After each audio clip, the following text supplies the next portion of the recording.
Okay, I'm going to answer some serious questions here today about making quiche, and this particular segment is going to be about how to roll out the fine lining pastry.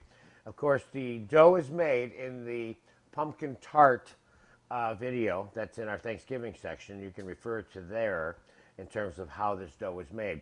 So I had this dough in the refrigerator, and I took it out about 15-20 minutes ago, and it's not soft, so it's still a little bit hard. This particular dough must be rolled out while it's cold because it has a fair amount of butter in it, you know. Anyway, the pan that we're going to anchor this dough into is a classic flan pan, or flan pan, as it's called in France. They, of course, invented this idea. This is a false bottom, fluted-sided 10 to 12-inch pan. And we're going to anchor the dough into that when we get it rolled out. So I'm going to make sure that the dough first is just kind of get it kind of ready, because you see how hard it is. This is certainly a way in which you can see that too. Okay, now when you're rolling this out, we're going to be sure that we're not stretching it, of course.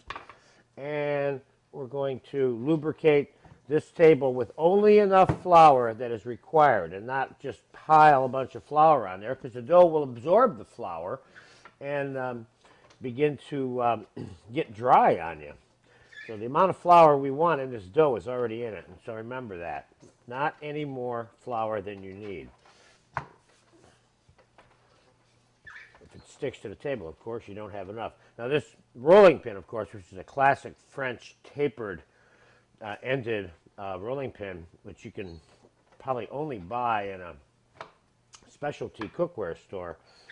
This rolling pin is very, very good for this kind of thing, because it allows you to put small amounts of pressure on different sections of the dough at a time, rather than having one thing with handles that moves.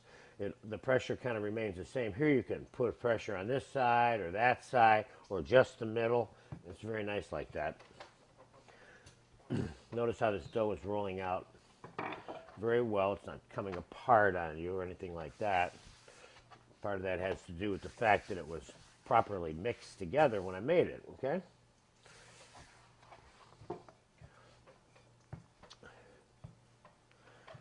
We're going to par bake this in the oven, and I'm going to show you how to put what's known as pie weights into the pan. And we're going to line it with wax paper, and we're going to par bake the dough before we pour that savory quiche custard into the pan to finish off the baking process. Okay, there you go. I think that's just the right amount of thickness. Now here's how I'm going to put it in the pan. This is important now.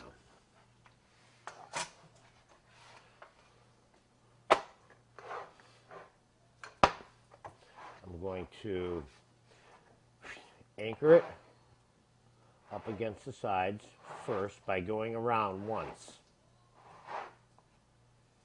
Now this pan is a little bit short here, this way. Now they have come a little higher too, and I'm going to show you how to make this pan higher by what you do with the dough here, so that you can pour more custard into the pan if you want. And you don't have to do that. You can make the quiche in a shallow pan like this without increasing the height of the dough, which is what I'm going to show you how to do. I'm going to do that right now. I'm going to do that by folding over the dough a little bit and giving myself a little bit of extra dough here. And then we're going to increase the wall, the side of the dough. I'm going to go all the way around.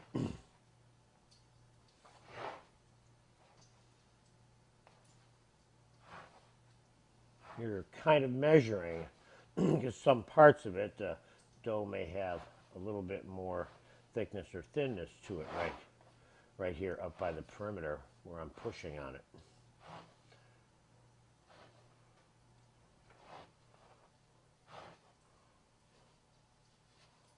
Okay, now, of course, you can do it by hand, or you can just take your pin and roll it right over the top. That will cleanly remove all the, all of the excess dough. Fortunately, we're done with that pin now. In terms of cleaning your pins, by the way, be careful about, don't ever put those wooden rolling pins in your dish machine. You'll ruin them.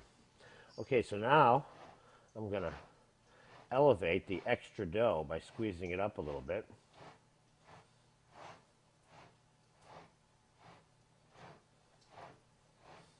Okay, that shell is ready to go. All right, now what I'm going to do is I'm going to prick the bottom, not too much. Got about a dozen pricks in there, and I'm going to line this with paper, and I have little sheets of wax paper here, and I'm going to use, in this particular case, I'm going to use some black beans, which I have a tendency to use over and over and over again. We're going to pour them right in here, and these are what we're using as what I call, or what's referred to as pie weights. And this is going to help keep the dough in its shape while you're par baking it in the oven, okay? You can use these same beans over and over and over again. I even once cooked them after using them a few times, and then we ate them, but I'm not so sure if that's a good idea or not. Okay, now let's get ourselves a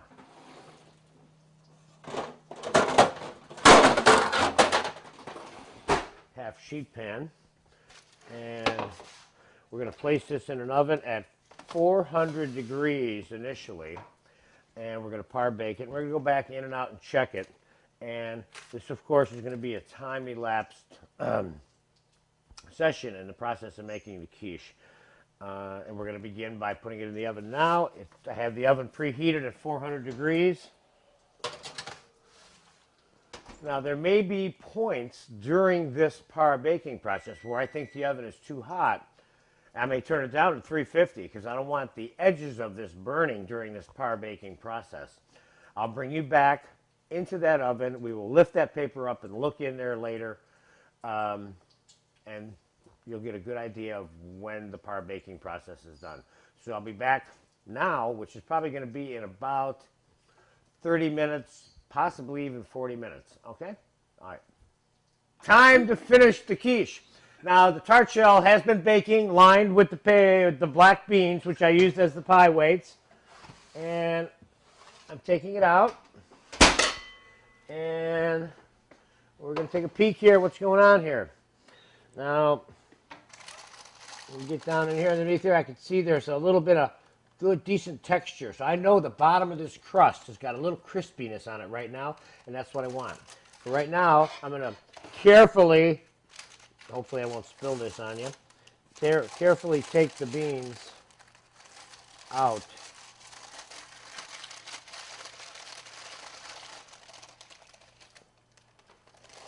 Put them right back where they came from. I got lucky on that one. All right. Now, we have a par-baked shell. Now, what we're going to do right now, we could save the par-baked shell. We could do this today and then do all this other stuff that I'm about to do tomorrow if we wanted to. So you can par-bake the shell and put it away, depending. But I don't think you need to because quiche is the kind of thing that you normally bake and then slightly reheat anyway. You normally don't bake it, take it out, and cut it. It has to cool a little bit so you can cut it nice, in my opinion. There are people that, of course, that'll do that, and I'm not saying that's bad. I'm giving you some optimum tips here on how to handle it. But anyway, you can pre-bake the shell, but we're not doing that in this case. We're going to take the hot shell and put the ingredients in it. Now, I have some diced onion here, and I'm going to throw it in the bacon fat. I rendered the bacon, which is going inside this tart shell right here, and I still have the bacon fat on the stove. I'm going to put the onions into the bacon fat quickly and cook them with a little bit of salt, pepper, and dried leaf thyme, okay? There's the onions. I have 1 cup of onions. No need to overdo the filling of the quiche. Remember, this is a savory custard tart with some stuff in it. In this particular case, we're making you your classic quiche Lorraine from the town of Lorraine, okay? This is gruyere cheese, a little bit of bacon, a little bit of onion, and that savory egg and cream custard, okay? So let me get the thyme and the salt and pepper on the onion here while it's sauteing. And we're just going to lightly saute the onion. It doesn't have to be cooked to death or anything like that. I'm going to throw a pinch of salt and pepper on there.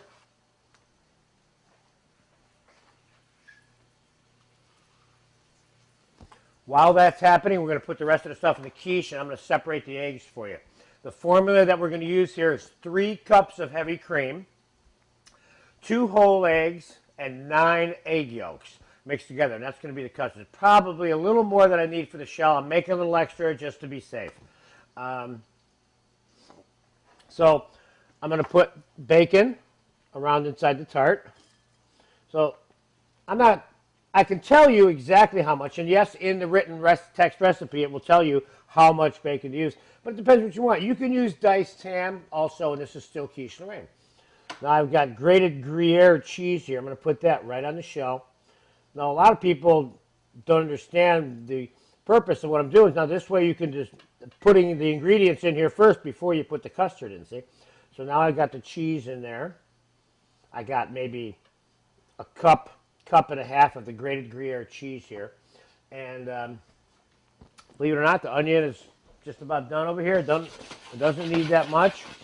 The important thing, too, is that you're absorbing a little bit of that bacon fat into the onion, and it's going to be incorporated into the quiche. Obviously, this quiche can be made with a number of different ingredients that do not include any meat whatsoever. This is great for tomato, spinach, mushroom. But you got to be careful when you're making a small, flat quiche like this that you don't have big pieces of ingredients.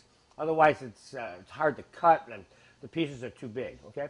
This is ideal to be served as an hors d'oeuvre. Obviously, you can eat it as a main dish for lunch or something with a little salad, but this is designed for a little hors d'oeuvre. You can cut it into wedges or cut it into squares and put it on a little napkin hot. Very nice. Okay, let me get the onions in there. I'll tell you what, I'll give the onions another minute or two. They're not quite done. Meanwhile, I'm going to separate the eggs for you real quick. So, like I said, we're going to do 2 whole eggs. 1, 2, and then we're going to do 9 yolks. 1. You'll notice that I'm not spending a lot of time. You see how I'm separating these eggs. This whole business of going back and forth with the shells is time-consuming. Not to suggest that it's not effective, but I don't think you need to do that. This is truly the easiest way to do it. Your fingers are the strainer here, see?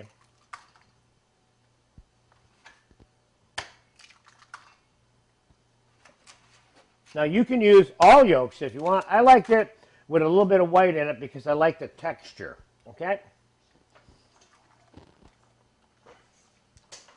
And I'm going to add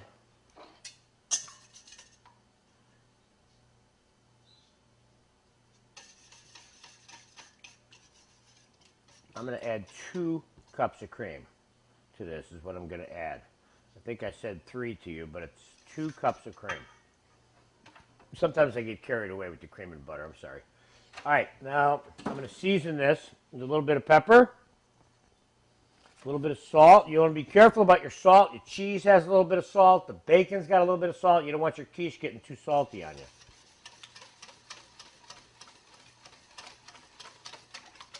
Mix up what is now the custard mixture. Remember, custard, dairy product and egg, typically baked together, or cooked together, I should say.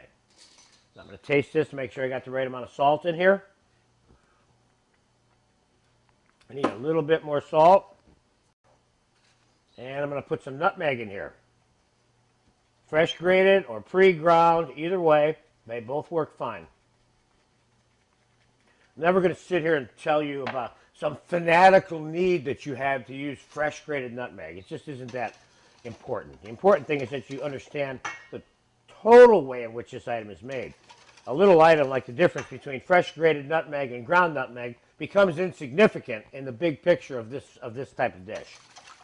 Let me give that another taste.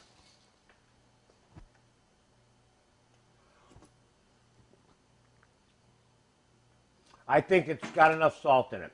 If I was just eating that by itself, I might put a little more salt in it. But since I know I'm mixing it with the bacon and cheese, I'm going to stop right there. Okay, let's get the onion into the tart, and then I'm going to show you the most effective way of getting this into the oven with the custard pouring in it, which we're going to pour the custard into the shell right there, okay? All right, let me get the onion in here. Chef, can we see that onion? Can you see it? I want to get a good shot so we can see the texture. See, it's just cooked a little bit. It's like, you know, it's not browned. It's sitting in the fat.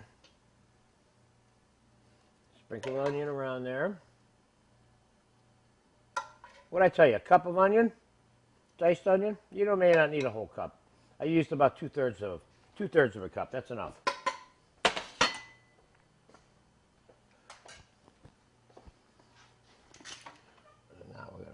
Make sure that that's all spread around in there the way we want, okay?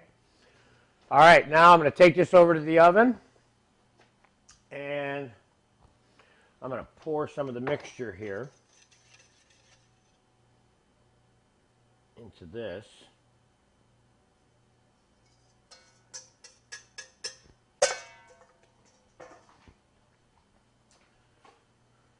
Now, I reset the oven for 350 degrees. Now, if you pour your custard in here now, then you got to balance it to get over into the oven. This is the wrong way to do this. What you don't want is you don't want custard overflowing, splashing over on the inside of this pan. Then you got custard baked on the outside of your shell when you're done. What you want is a nice, pristine exterior. And if I do all the right things, that's what you'll end up with there. Okay, let's bring this and get it into the oven.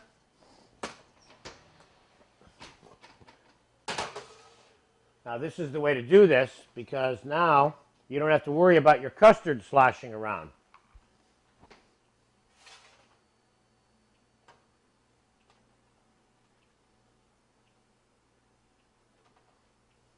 And you want to be careful you don't fill it too much, and you want to make sure that you're putting this into a pan that's level so it doesn't, the custard doesn't run on you sideways or something like that. Okay? And now one more little thing I'm going to do here. I got it topped off all the way to the top. So I'm going to sprinkle a little bit of chopped parsley on the top, and then you got a little bit of color on top of your quiche here too, like this. Excuse me. Now, you see, now if I had to pick this up, filled like this, and bring it into this oven, then probably would have a mess on my hands. So this is the proper way of doing this. Pouring the custard in at the oven itself. Now we're going to put that away to bake. Again, it's at 350. Depending on your oven, you may want to start it out at 400 and move it down to 3 1/4, or you may want to bake the whole thing at 3 1/4. A lot of these little determinations about the small differences in the temperature of the oven sometimes can have something to do with how the shell is cooked. If you think the shell is crispy enough, you can cook it at 325 to 350. You don't think it is, cook it at 375 and maybe your shell will get a little crispier. In the final analysis, the reason we're par baking the shell is we don't want a bunch of raw dough in the bottom of the quiche. That's the whole function of the par baking process. So for now, we're going to let this go. It's probably going to take 45 minutes. It's obviously going to be time elapsed. And I'm going to bring you back here in about 45 minutes. We're going to pull this baby out of the oven. But then we're going to have to let it cool, and then I'll show you how to present it on a plate and how to cut it. Because you want to cut it when it's cool and then flash it in the oven to reheat it. That would be my trick that I would tell you about later. Okay? All right, so I'll see you in about 45 minutes right now. Okay, the quiche is done. You're going to love this thing. Oh, it's been in there about 30 minutes, 35 minutes is all it took, okay? Now I'm going to pull it out. I just shut this oven off a minute ago. Now, oh boy. I'll tell you, I love this item. Now what I'm going to do is, and you're going to see, because I didn't spill any of the custard over, that I'm going to be able to remove this from this false bottom pan without it getting stuck to it, which is half the battle sometimes. But when you might want to wait a little bit for this to cool, but I can handle it. But here's the trick here. The trick is to make sure it's loose from the flan and lift it up and leave it on the bottom. You'll see here, there's no custard in this ring here. That's important. That means you don't have any custard baked on the outside of the quiche. So I slide it onto the cooling rack. You see how nice and brown it is all the way around? Beautiful. Okay, we're going to let it cool. And we'll come back after it's cool. I'm going to let it cool for 2 or 3 hours. So I'll come back after a couple of hours, and I'm going to cut it. I'm going to put it on, flash it in the oven, and then I'm going to slide it onto a plate, and I'll show you a really easy and simple way to serve it. I'm really looking forward to having a bite of this. I'll see you in a little bit. We're back with the cooled quiche, and now I'm going to cut it up. I'm going to flash it in the oven, and we're going to heat it. Let's start over. I need a plate to put it on. Something round, preferably. Look on the table. All right, I'm back with the finished cooled quiche. I took it off the cooling rack. I put it in the fridge. It's been in the fridge for 2.5 to 3 hours. And I have it out here now. It's still on the pan, slide right off, that I baked it on. Okay, I'm going to keep it on that for the reheating process. And I'm just going to take a peek underneath because I haven't looked at it yet. It looks perfect underneath. We want that crust to have a little brown and crispiness to it. So now I'm going to cut it up while it's cold. You want to be careful that you don't destroy the crust when you do this. Now obviously, let's take a look at that now. That looks real nice. Look at that. The cameo on this is perfect. The dough looks nice. It's nice and crispy. Notice how it's firm and holding together there? Okay, now I'm going to do is I'm going to cut this up as if it's going to be hors d'oeuvres. Now, if I wanted it in wedges, because I wanted to serve it as an appetizer or a first course, I would just cut wedges out of it like a pie. But I'm going to show you how to do it as an hors d'oeuvre, and you can cut it up into squares. And that way someone can come along to this plate and heat and eat a reheated square.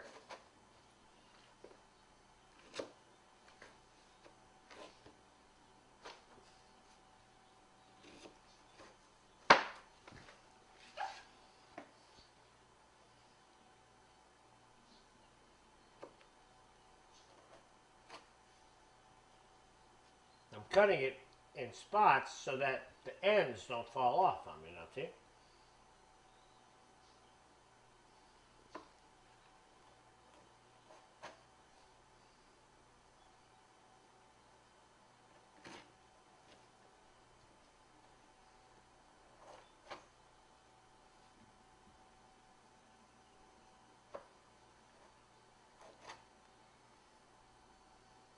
No, I'm going to pull it out. See, look at that. Let's stick it back in. Make sure you got the right size pieces in here. That's the beauty of having this be cold. You can do things like what I just did, okay? Now, I'm going to pick it up, if I can, in one piece here.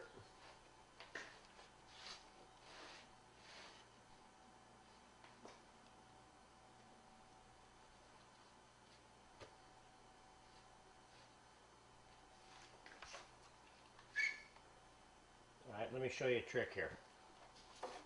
Put it on the back of the sheet pan.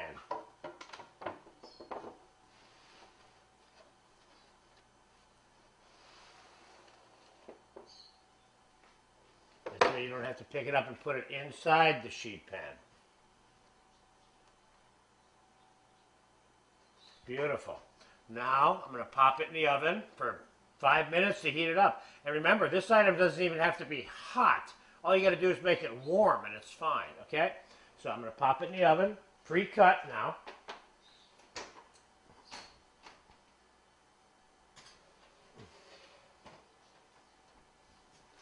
I'm just heating it up at 350 for 5 minutes.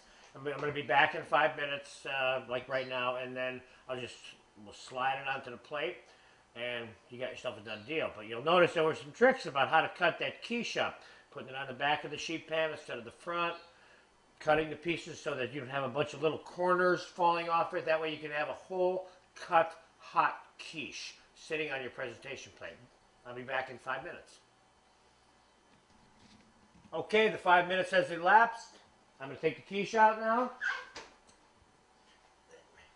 Get another towel.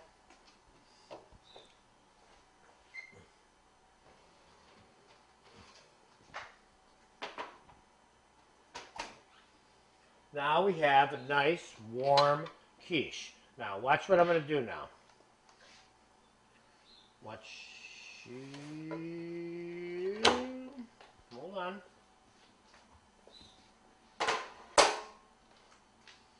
Put it back on here like that. Now, this thing's hot.